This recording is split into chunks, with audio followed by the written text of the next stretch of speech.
Viewers, welcome to my YouTube channel Bridge for Physics. तो इस video में हम एक सेकंड इम्पोर्टेंट न्यूमेरिकल जो है उसको स्टडी करेंगे, उसको सॉल्व करेंगे और उसको स्टेप बाय स्टेप लिखेंगे कि आपने पेपर के अंदर इसको अटेम्प्ट कैसे करना है। ठीक है, तो वीडियो को पूरा देखना है, आपने लाइक करना है और मेरे चैनल को सब्सक्राइब करना भी नहीं भूलना। ठीक है, तो चलते हैं, वीडियो को स्टार्ट करते हैं। सबसे पहले स्टेटमेंट पढ़ लेते हैं कि साउंड वेव्स की फ्रीक्वेंसी क्या होगी।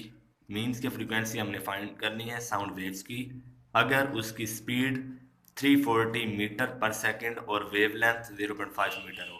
अब यहाँ पर हमारे पास स्पीड और वेवलेंथ दी हुई है और हमने साउंड वेव्स की फ्रीक्वेंसी को क्या करना है, डिटरमाइन करना है। ठीक है, तो सबसे पहले आपने गिवन डाटा की हेडिंग देनी है और यहाँ पर आपने जो चीज़ें आपको दी हुई हैं वो लिख लेनी है। एक हमारे पास क्या दी हुई है, साउंड की स्पीड, जो कि हमारे पास 340 मीटर पर सेकेंड है, यानी कि साउंड की स्पीड v हमारे पास दी हुई है 340 मीटर सेकंड इनवर्स। उसके बाद आपने ये गौर करना है कि जो आपके पास वैल्यूज दी हुई हैं वो आपकी एसआई यूनिट में होनी चाहिए।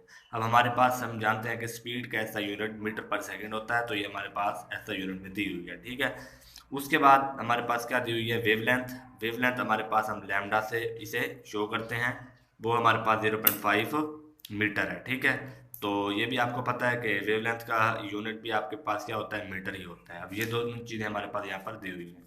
तो उसके बाद हमने फाइंड क्या करना है, फाइंड हमने ये देखें साउंड वेव्स की फ्रीक्वेंसी क्या होगी। मीन्स कि हमने फ्रीक्वेंसी जिसको स्मॉल एफ से जाहिर करते हैं वो हमने डिटरमाइन करनी है।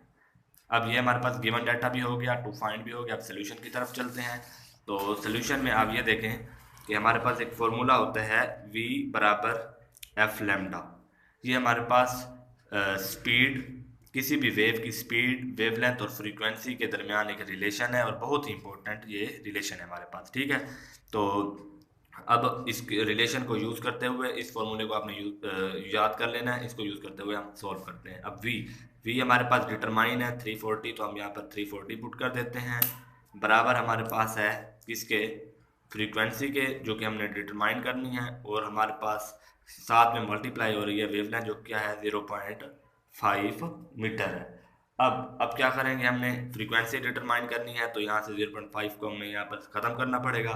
तो हम 0.5 को इधर भी डिवाइड कर देते हैं और इधर भी डिवाइड कर देते हैं। यहाँ पर आपने लिखना है बाय डिवाइडिंग 0.5 बोथ साइड। ठीक है, तो बोथ साइड्स, अगर आप इंग्लिश मीडियम में हैं तो आप इस तरह लिखेंगे, अगर आप उर्दू मीडियम में तो आप लिखेंगे दोनों तरफ 0.5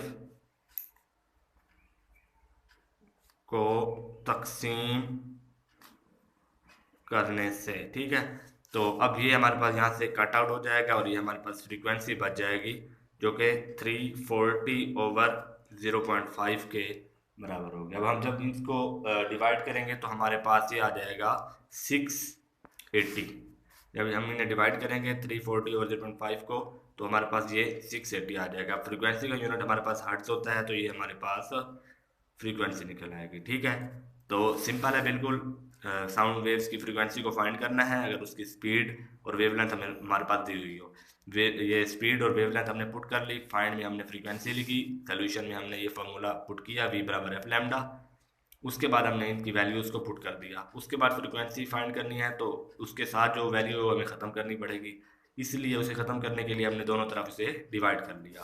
तो जैसे डिवाइड किया तो हमारे पास फ्रीक्वेंसी का जवाब आ गया, जो कि हमारे पास हमने हर्ट्ज में लिखना है। ठीक है, थैंक यू वेरी मच।